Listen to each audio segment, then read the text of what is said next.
दोस्तों, क्या आपने कभी सोचा कि एक प्रतिज्ञा कितना बड़ा विनाश ला सकती है? कुरुक्षेत्र की उस रात जब सारी दुनिया सो रही थी, शरशैया पर लेटे भीष्म के सामने खड़ा था एक ऐसा सच जिसने उनके जीवन की सारी मान्यताओं को हिलाकर रख दिया। वो था शिखंडी। न सिर्फ एक योद्धा, बल्कि अंबा की वो पीड़ा जिसे भीष्म की प्रतिज्ञा ने जन्म दिया था। यह कहानी है क्रोध, प्रायश्चित और सत्य की खोज की। आइए इस अनकही गाथा को सुने और धर्म के नए अर्थ को समझें। सिर्फ प्रिंस टाटावत ज्ञान। कहानी भीष्म और शिखंडी का अंतिम संवाद। कुरुक्षेत्र की धरती खून से लाल थी। युद्ध समाप्त हो चुका था, मगर हवाओं में मृत्यु की सिसकियां अभी भी गूंज रही थीं। गंगापुत्र भीष्म शरशैया पर लेटे थे। उनके शरीर में सैकड़ों बाण धंसे थे, फिर भी चेहरे पर शांति का प्रकाश था। इच्छा मृत्यु का वरदान उन्हें अपने प्राणों का स्वामी बनाता था। दिन में पांडव, कौरव, मुनि और स्वयं श्री कृष्ण उनके पास आते, धर्म की बातें पूछते। मगर उस रात जब सारा शिविर निद्रा में डूबा था, कदमों की आहट ने सन्नाटे को चीर दिया। भीष्म ने थकी आंखें खोलीं। अंधेरे में कोई धीरे धीरे उनके पास आ रहा था। उनकी गूंजती आवाज रात को भेद गई। भीष्म, कौन है वहां? एक क्षण का मौन, फिर एक कांपती झूठी आवाज आई, शिखंडी। प्रणाम पितामह। भीष्म ने ध्यान से देखा। वह कोई और नहीं, शिखंडी था। उनके होठों पर हल्की मुस्कान तैर गई। भीष्म, तो आ ही गए अंबा। शिखंडी का चेहरा क्रोध और पीड़ा से कांप उठा। शिखंडी, हां पितामह, आपने पहचान लिया। मैं वही अंबा हूं जिसने आपके कारण 2 जन्मों का संताप भोगा, जिसने अपना स्त्रीत्व खोया, अग्नि में जलकर प्रतिज्ञा की कि मैं आपके जीवन का अंत करूंगी। आज मैं शिखंडी हूं, पर भीतर वही अंबा धधक रही है। भीष्म ने आंखें मूंद लीं।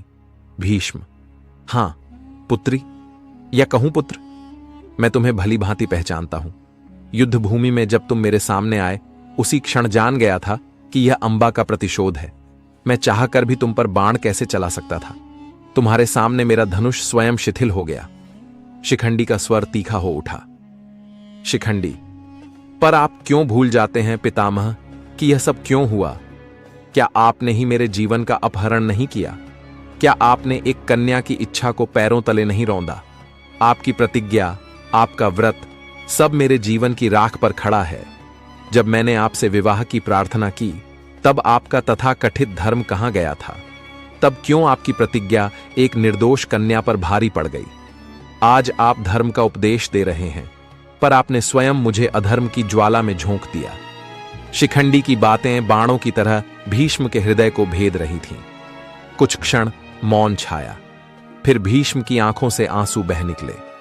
भीष्म, सच कहती हो अंबा, तुम्हारे जीवन में जो हुआ उसका अपराधी मैं ही हूं। मैंने प्रतिज्ञा के बंधन को इतना कठोर बना लिया कि उसमें किसी और की पीड़ा के लिए स्थान न बचा।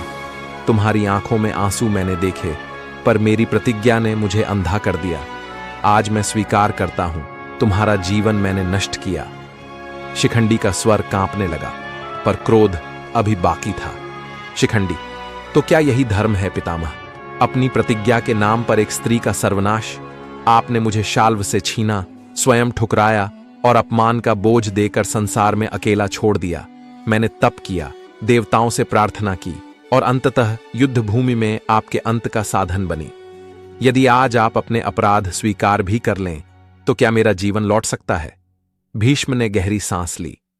भीष्म, नहीं पुत्री, तुम्हारा जीवन लौट नहीं सकता, पर तुम्हारा प्रतिशोध पूर्ण हो चुका है। मैं अब मुक्त हूं और तुम भी अपने हृदय का विष निकाल दो। तुम्हारा क्रोध उचित था, पर जान लो, आज जो उपदेश मैं दे रहा हूं वह मेरे अपराधों का प्रायश्चित है। तुमने मुझे सिखाया कि धर्म केवल प्रतिज्ञा में नहीं, करुणा और न्याय में भी होता है। शिखंडी के नेत्र भर आए। उसका स्वर अब कठोर नहीं, कांपता हुआ था। शिखंडी, पितामह, मैंने जीवन भर केवल क्रोध और बदला देखा। मेरे हृदय की आग ने मुझे चैन नहीं लेने दिया। आज आपके सामने खड़ा हूं, फिर भी शांति नहीं। मुझे मार्ग बताइए जिससे यह विष बुझ सके। भीष्म के मुख पर तेज झलक उठा। भीष्म, शिखंडी सुनो, मनुष्य के पतन का सबसे बड़ा कारण है लोभ। लोभ ही पाप का जन्मदाता है। लोभ ने दुर्योधन को पांडवों का अधिकार छीनने को मजबूर किया। लोभ ने इस महाविनाशकारी युद्ध को जन्म दिया। यदि लोभ न होता तो तुम अंबा होकर अपमानित न होती। जो लोभ को जीत लेता है वही धर्म को पा लेता है। शिखंडी मौन होकर सुनता रहा। उसकी ज्वाला शीतल होने लगी। धीरे धीरे उसने भीष्म के चरणों में सिर झुका दिया। शिखंडी, पितामह, मेरे हृदय की घृणा आज बुझ गई, मुझे क्षमा करें, अब मैं आपको शांति से जाने दूंगा। भीष्म ने शिखंडी के सिर पर हाथ रखा। भीष्म, नहीं पुत्र, मुझे नहीं, स्वयं को क्षमा करो। तुम मेरे प्रतिशोध का साधन बने। तुम्हारे बिना मैं अपनी प्रतिज्ञा की जकड़न से मुक्त न होता। अब मैं शांति से प्रस्थान करूंगा और तुम बदले की आग में नहीं, धर्म के प्रकाश में जीना। भीष्म ने एक गहरा रहस्य खोला। भीष्म, जब मैंने ब्रह्मचर्य की प्रतिज्ञा ली, देवताओं ने चेतावनी दी थी। भीष्म, तेरी प्रतिज्ञा तेरे वंश का विनाश करेगी। मैं अहंकार में डूबा था। मुझे लगा मैं सबसे बड़ा त्यागी हूं, पर सत्य यह है कि मैंने उसी क्षण अधर्म की जड़ बो दी। यह युद्ध, यह रक्तपात, सब मेरी प्रतिज्ञा की परिणति है। अब मेरा रहस्य सुनिए। जब अंबा ने अग्नि में प्रवेश से पहले तप किया, माता कात्यायनी प्रकट हुई। उन्होंने कहा, तेरा प्रतिशोध धर्म की लीला का द्वार खोलेगा। तू संसार को दिखाएगी कि स्त्री का सम्मान ही सबसे बड़ा धर्म है। आज आपके आंसू देखकर लगता है देवी का वचन सत्य हुआ। भीष्म की आंखें चौड़ी हो गईं। भीष्म, तो यही था अंबा, तुम धर्म की परिभाषा बदलने आई थी। स्त्री का सम्मान ही धर्म का मूल है। यह ज्ञान तुमने युगों के लिए अंकित कर दिया। शिखंडी धीरे से बोला, पितामह, अब आप मुक्त हो जाइए और मुझे भी मुक्त होने दीजिए। हमारे बीच अब कोई वैर नहीं, सिर्फ सत्य और सीख है। भीष्म मुस्कुराए।